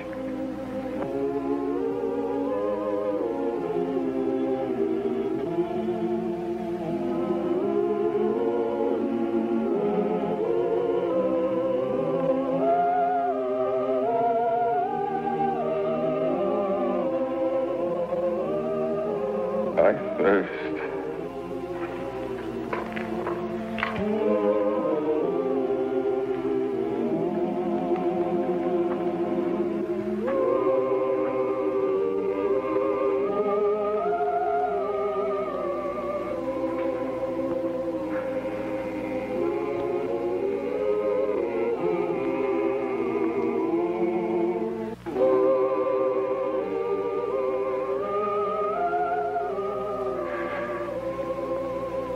Father,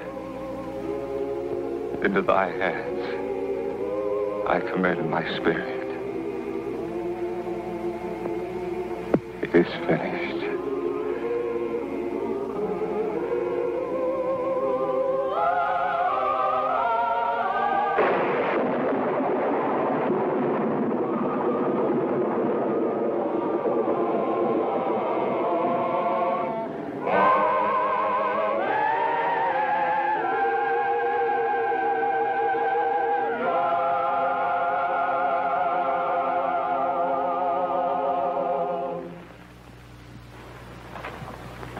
Supplicant Excellency, begging audience.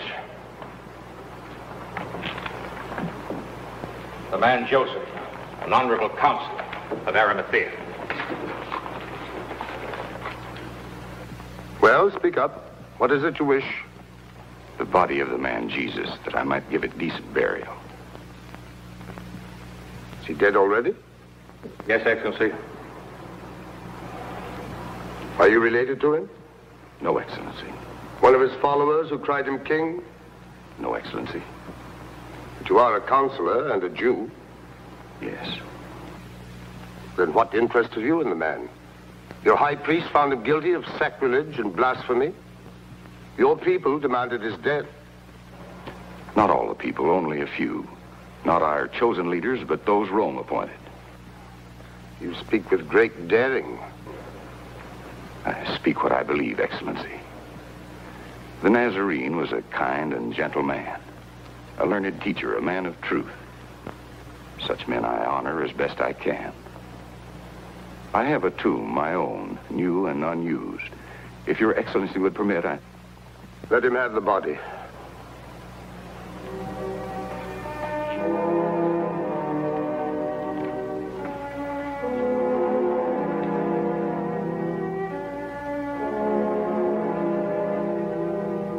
And Joseph of Arimathea took the body of Jesus to a new tomb, hewn from solid rock.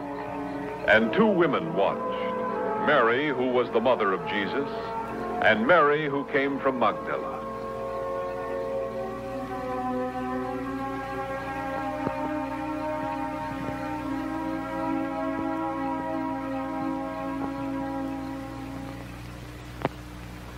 And the chief priests came once more to the procurator. The man was condemned and executed. What do you want now? Sir, we remember while that impostor was still alive, he said, after 3 days, I will rise again. Do you think that he can? Certainly not. But he has deluded the masses before, and his followers may have plans to steal him away and tell the people he has risen from the dead. And the last fraud will be worse than the first. And what do you suggest that I should do? Order that the tomb be made secure until the 3rd day. Centurion, order an officer and men enough for the task. Now you have a guard of soldiers. Go, make it as secure as you can. Our most sincere appreciation, Your Excellency, and that of my Lord Caiaphas.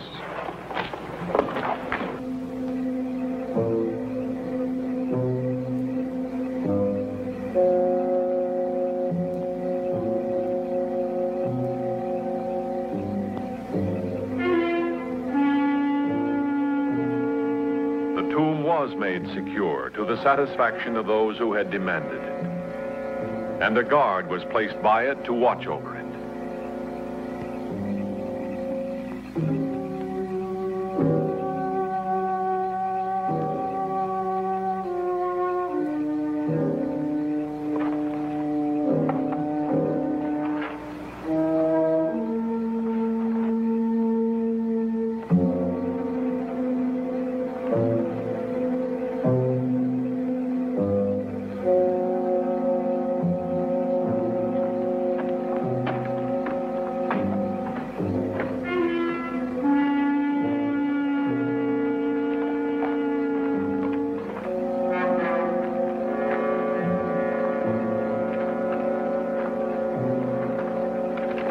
Well, I'd better go no farther.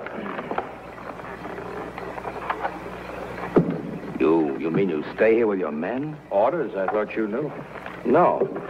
Caiaphas' idea. He assumes all soldiers can be bribed. Well, I've done harder jobs for the Empire. Me too. More than I foresaw when I received my first pilum in Gladius.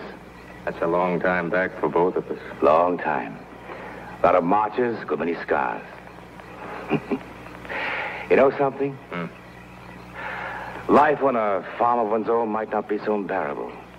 In Tuscany or Umbria. Or the Valley of the Po.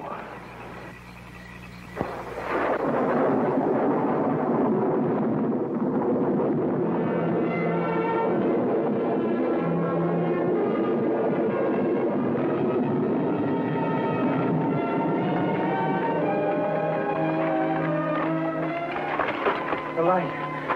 Man, pull yourself together. You tremble, that was all. No, the figure. What figure? I don't know. One with shining robes so bright, I was dazzled, then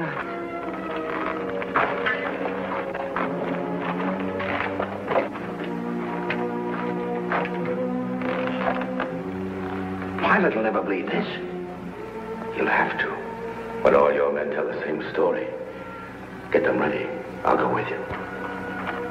Perhaps I should leave one or more of my men here. To guard what? An empty tomb.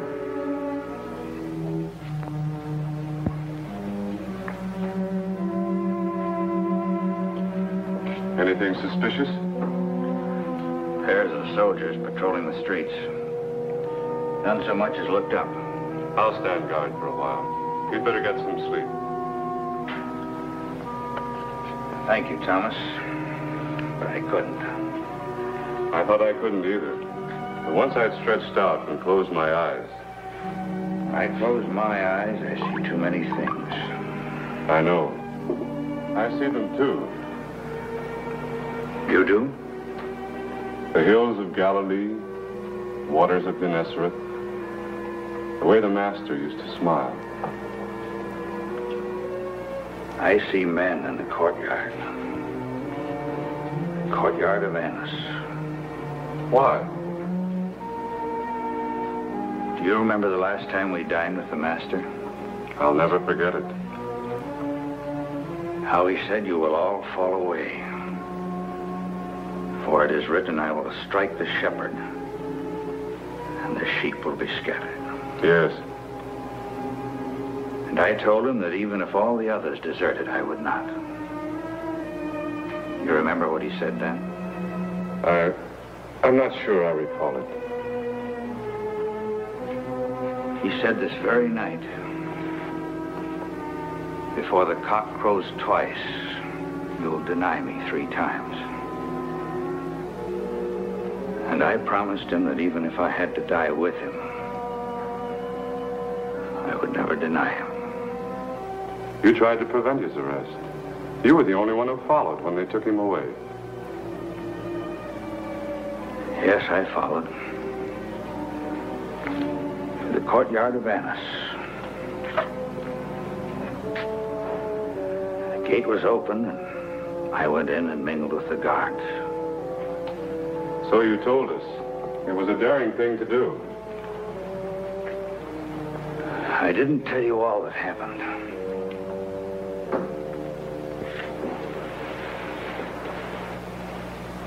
One of the women's servants brought wine for the guards. She looked at me and she said, you were with the Nazarene in the temple. And I said she was mistaken, that I didn't know the man. Later, when she came back for the empty cups, she looked at me again. She said to the guards, he is one of them. Again, I lied, saying I didn't know a rabbi named Jesus. Not far away, a rooster crowed. And then the guards came to me. I said they could tell by my northern accent that I was from Galilee. And I said, may a curse fall upon me if I know him of whom you speak.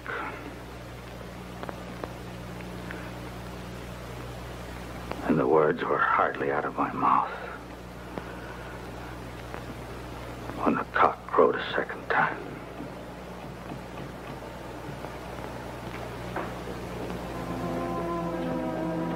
The sky is beginning to lighten. What was that? The women must be awake.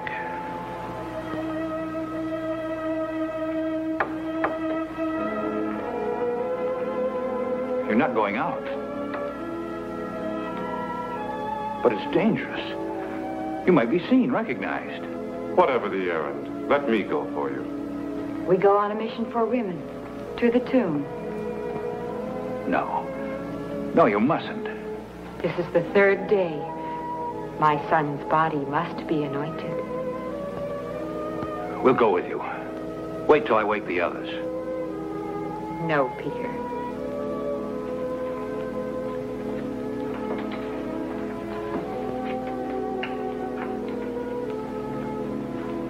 Please. If you insist.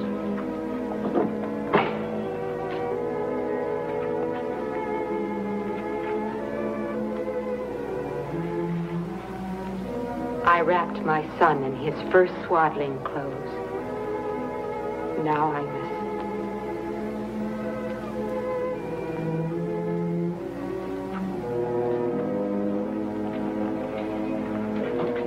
Be very careful. We hear there are soldiers guarding the tomb. I know. They may have orders to arrest all followers of the Nazarene. He is dead, Peter. What can they do to us now?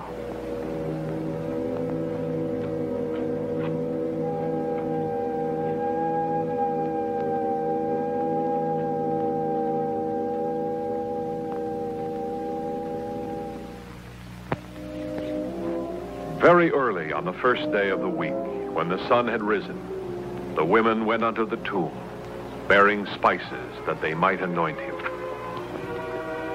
I wonder who'll roll away the stone for us. Perhaps the soldiers will.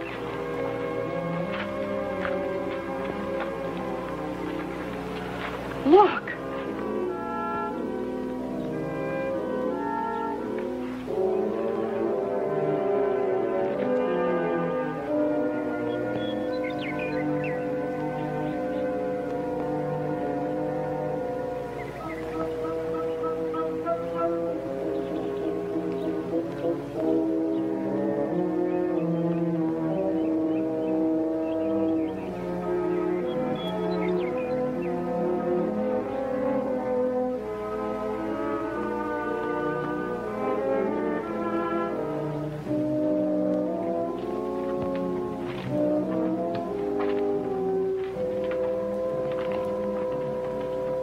They've taken it away.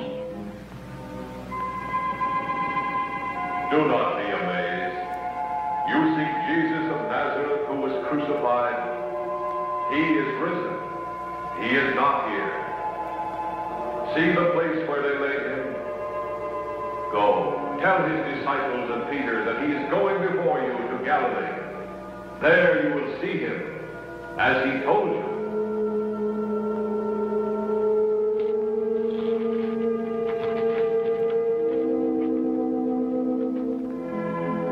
Told all that they had seen and heard to the apostles. But their words seemed to the men an idle tale, and they did not believe them. It's impossible. They don't know what they're saying. They're worn out, tired. We should never have let them go without us. The shock of finding the body stolen, the tomb empty. If it is empty. Well, they couldn't have been mistaken about that. Hardly. They've been under a great strain, grief-ridden, sleepless. They thought they heard the voice, but they must have seen the empty sepulcher. Perhaps. Well, they may have gone to a wrong tomb by mistake. Always the doubter. Is it a sin to be certain? I'll go to the tomb. I'll go with you. Alone. There's no use of endangering two men.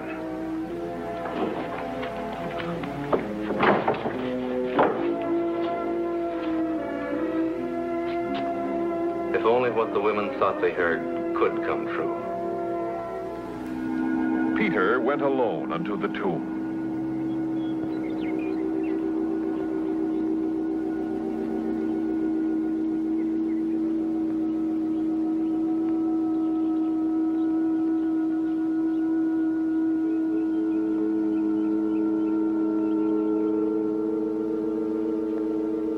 Looking in, he saw the linen cloths by themselves.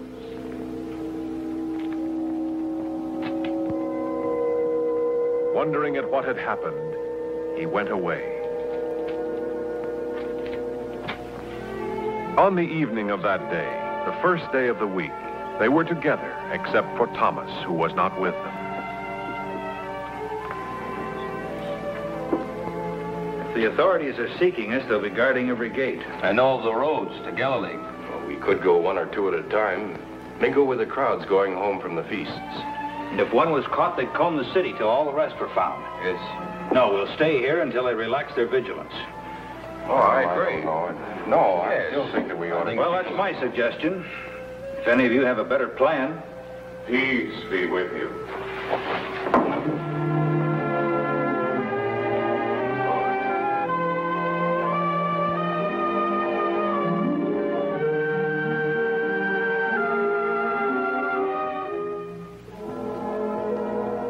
A week passed. The hordes of visitors left the city, and Thomas went to nearby Bethany to tell Lazarus of the apostles' plans to return to Galilee.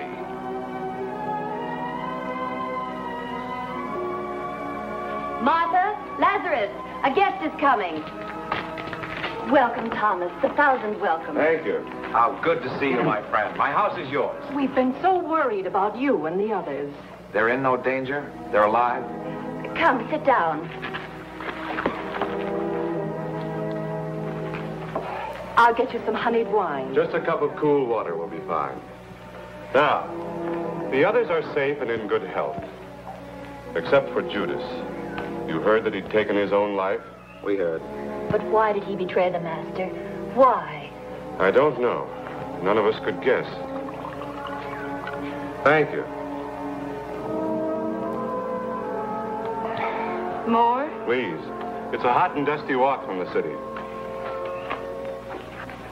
Thomas, Yes? for 5-6 days we've been hearing whispers, rumors that Jesus... Jesus is not dead. That he's risen from his grave as he prophesied.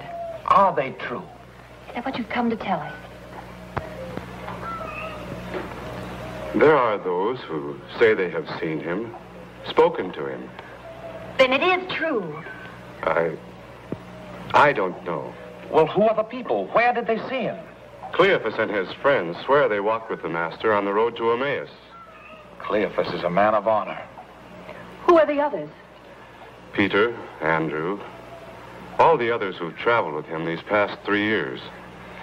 Jesus is Then he alive. does live. I was not there when he appeared to them. I didn't see him. You can't doubt them. Not your friends, his disciples. All my life, since I was a small boy, I've been called skeptic, doubter. Unless I have seen or touched or heard for myself. But you saw him return life to my dead body. You heard him say that it was by the power of God. You know it was done for me. How could you doubt that it could be done for the Master? I want to believe. I want to with all my heart. And yet...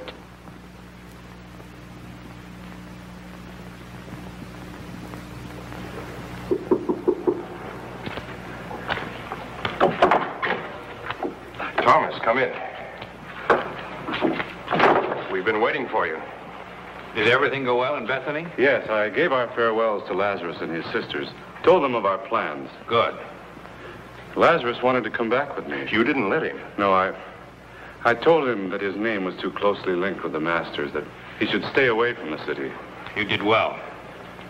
He insisted he's coming early tomorrow, with the merchants bringing their goods to the markets.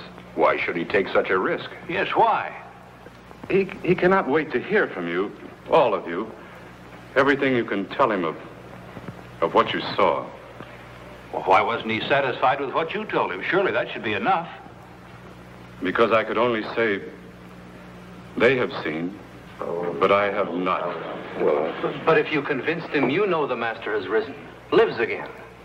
I could not say I know. Unless I see in his hand the prints of nails and place my finger in the marks of the nails and place my hand in his side, I will not believe. Peace be with you. Lord, Thomas, come to me.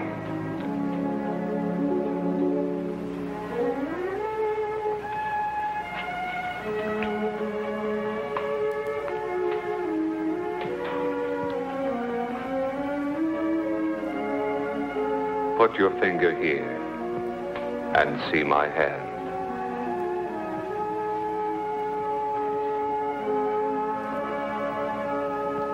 Put out your hand and place it in my side.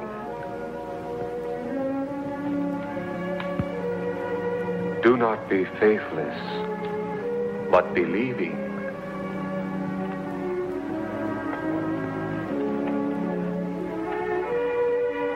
My Lord and my God. Have you believed because you have seen me? Blessed are those who have not seen and yet have believed.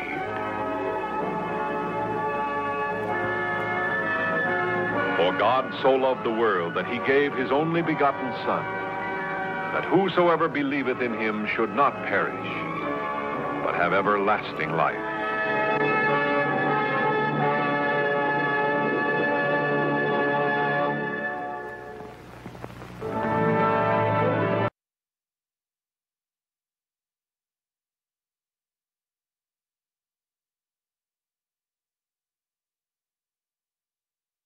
The next time your house needs repainting, the choice is yours. You can try and save money by doing it yourself, scraping and painting away all your free time. You can hire a professional to do it and then have him keep coming back every few years. Or you can make the exterior of your home virtually maintenance-free by calling Sears now at this toll-free number.